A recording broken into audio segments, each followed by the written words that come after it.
Assalamualaikum warahmatullahi wabarakatuh. Kembali lagi di Ardi Channel. Kali ini kita akan berbagi tips bagi Anda yang mau mudik luar kota menggunakan mobil pribadi, kendaraan pribadi. Apa aja itu? Simak video ini sampai selesai. Bagi yang belum subscribe, silahkan subscribe dan nyalakan lonceng notifikasinya. Oke, marhaban ya Ramadan. Biasa atau sudah menjadi tradisi buat masyarakat di Indonesia yang ketika menjelang Idul Fitri, menjelang Lebaran itu berkunjung ke orang tuanya, kembali ke daerah atau kota asalnya, itu mudik ya, yang biasa kita sering mudik. Nah, bagi Anda yang akan mudik menggunakan roda 4, menggunakan mobil, kami akan berbagi tips. Semoga tips ini bermanfaat. Yaitu pertama yang teman-teman yang perlu teman-teman cek adalah justru malah di pengeremannya. Pastikan remnya itu semua berfungsi dengan baik, oli remnya masih aman, terus remnya itu enggak keras, remnya itu enggak los. Kalau remnya los atau ngocok itu juga perlu hati-hati. Karena apa? Karena yang biasanya mungkin kita berkendara yang di jalan yang umum, yang biasa ya, ketika mudik itu padat, macet, dan juga kita sudah lelah, konsentrasi mulai turun. Kalau remnya itu ngocok, baiknya ya itu di perbaiki dulu ya, di setel dulu, dipastikan sudah remnya berjalan dengan baik. Sebenarnya nggak mahal kok teman-teman untuk flashing rem total itu ya, tergantung bengkelnya. Itu mungkin range-nya antara di 50 sampai 200 ribuan, tergantung bengkelnya seperti apa. Bengkel yang biasa, tradisional, atau yang bengkel yang sudah harganya sudah tinggi seperti itu. Selanjutnya teman-teman, selain remnya, yaitu teman-teman perlu cek tekanan ban.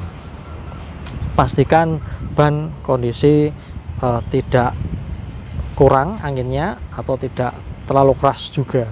Yang berbahaya sih ketika anginnya berkurang. Ketika tekanan ban itu kurang, anginnya kurang, itu nanti akan memudahkan atau berpotensi ban itu juga cepat habis atau bisa bermasalah di jalan. Bannya itu ketika kita kecepatan tinggi, kondisi angin kurang, itu bisa membuat ban bocor, potensi atau kemungkinannya lebih besar. Makanya cek, pastikan juga jangan terlalu keras gitu ya.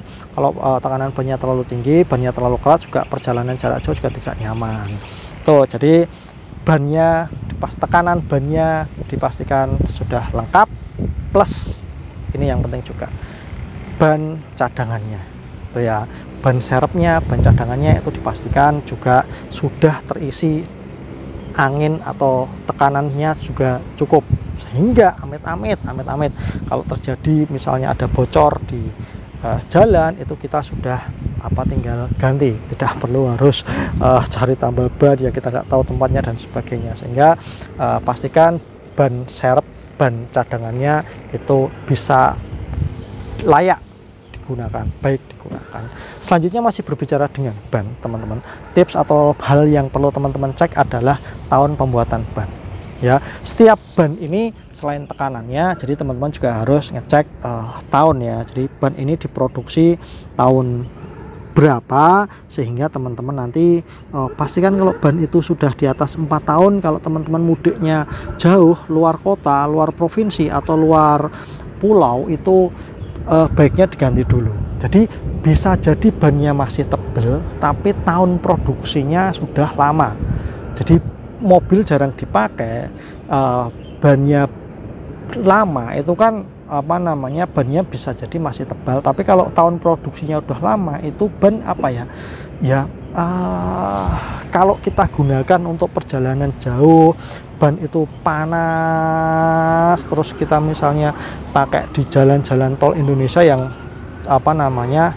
cor ya, bahannya cor, misalnya itu kita kecepatan tinggi, itu kualitas ban kan sudah berkurang, sudah turun, sehingga itu berpotensi ban pecah di jalan. Itu salah satu juga tahun pembuatan ban.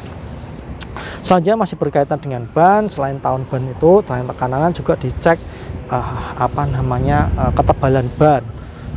Siapa tahu di antara 4 ban ini ada salah satu atau salah 2 atau justru semuanya bannya sudah mulai aus, yang sudah mulai habis, yang sudah mulai harus diganti. Ya baiknya kalau teman-teman mau mudik, mau perjalanan jauh, daripada repot di jalan, daripada nanti di jalan menyebabkan kendala yang itu malah menjadikan teman-teman perjalanan terganggu lama sampai kota tujuan, itu bisa jadi baiknya mending diganti bannya dulu. Nah, faktor kaki itu roda itu menurut kami salah satu hal vital sebelum masuk ke mesin itu teman-teman. Dan juga biasanya teman-teman, tolong teman-teman yang jarang cek mobil, jarang sporing balancing, itu cek ausnya ban atau habisnya ban itu jangan hanya di luar, jadi benar-benar diperhatikan. Siapa tahu itu yang dalam kemakan. Misalnya teman-teman jarang sporing atau posisi ban tidak rata, tidak pas, bisa jadi yang dalam itu udah tipis, yang keluar kelihatan tampak tebal tapi yang dalam tipis itu juga makanya dicek, dipastikan kondisinya baik. Selanjutnya teman-teman, kita masuk ke mesin. Nah, untuk mesin sendiri apa yang perlu dicek teman-teman? Mobilnya apakah masih karbu atau sudah injeksi. Kalau teman-teman mudik masih menggunakan mobil karbu, kami berpesan, kami sarankan baiknya teman-teman bersihkan karbunya dulu. Kalau memang harus dibawa ke bengkel spesialis karbu, dibawa dulu, ya, dimasukkan bengkel dulu, diservis dulu, biar jalur bensinnya itu aman, pengapiannya aman.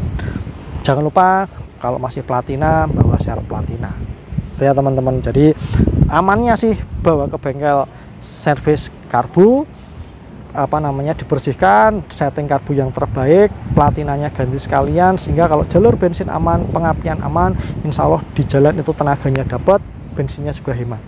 Jadi kalau misalnya terkendala dengan karbu, bensinnya itu jalurnya nggak lancar, pengapiannya nggak maksimal, tuh biasanya tenaganya itu nggak dapat, berebet-berebet, plus bensinnya boros. Eman teman-teman mudik menghabiskan banyak konsumsi BBM yang itu sebenarnya bukan karena habis banyak, tapi karena ada kendala di mesinnya, seperti itu. Nah, selanjutnya kalau teman-teman memang mobilnya injeksi, apa yang perlu dicek? Ya, yang perlu dicek dari bagian mesin. Kalau memang lama sebelum di tune up, ya pastikan tune up dulu lah, biar nyaman, biar aman. Kalau memang sudah waktunya ganti oli, ganti oli. Yang perlu cek lagi oli mesin teman-teman. Jadi sebelum berangkat pastikan cek dulu ya, itu di sticknya, apakah oli mesinnya sisanya masih normal, apakah sudah berkurang. Kalau memang berkurang perlu dicok. Tuh, selain oli mesin juga perlu teman-teman cek juga master rem, ya, dimana oli remnya, terus oli power steeringnya. Buat mobil yang sudah power steering, jangan sampai nanti di jalan ada indikator yang nyala yang memberitahu kalau olinya habis, itu maneman itu.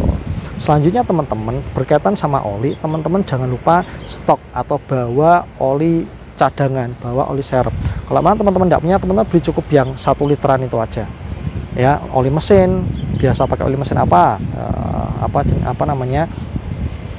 yang berapa, itu tinggal beli aja 1 literan untuk cadangan di jalan. Kalau seandainya sewaktu-waktu misalnya perlu jok, ya, namanya mobil tua teman-teman, ya, perlu jok oli mesin, kita siap.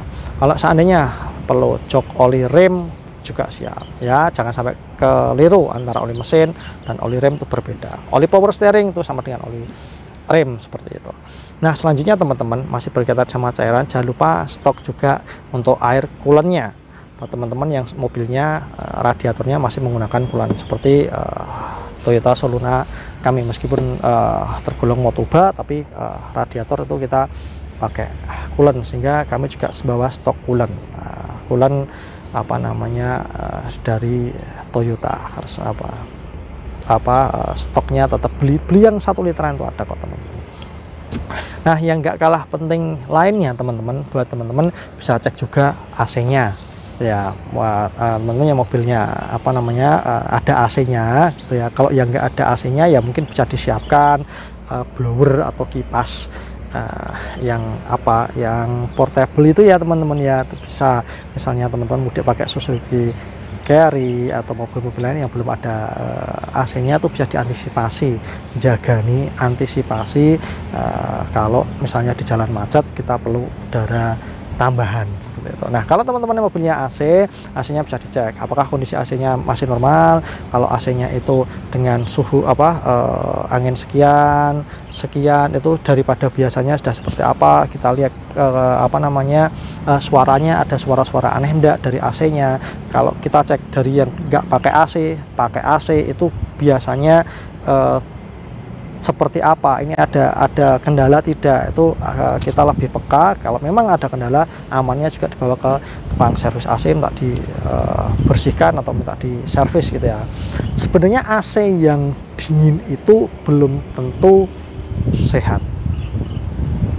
Saya ulangi lagi, AC yang dingin belum tentu AC yang sehat. Tapi kalau AC yang sehat sudah pasti dia dingin. Nah teman-teman, bisa jadi AC yang dingin itu ada kotor ya, jadi kotor dan sebagainya tinggal dibawa di tukang AC ya. Nah selanjutnya teman-teman, selain tadi kita kaki-kaki sudah, mesin sudah, AC sudah, juga teman-teman pastikan jangan lupa surat-suratnya dibawa.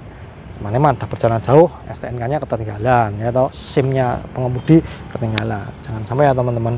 Selanjutnya juga masalah kelistrikan, dinamo tadi ya, dinamo kelistrikan pastikan lancar, jangan sampai nanti dinamonya sudah mulai lemah, sudah mulai di starter susah, nah itu bisa jadi akinya, bisa jadi dinamonya ya, itu dicekkan lebih baik. Oke, itu aja teman-teman, semoga perjalanan mudiknya lancar. Terima kasih yang sudah nonton video ini, sampai bertemu di video-video selanjutnya. Assalamualaikum warahmatullahi wabarakatuh.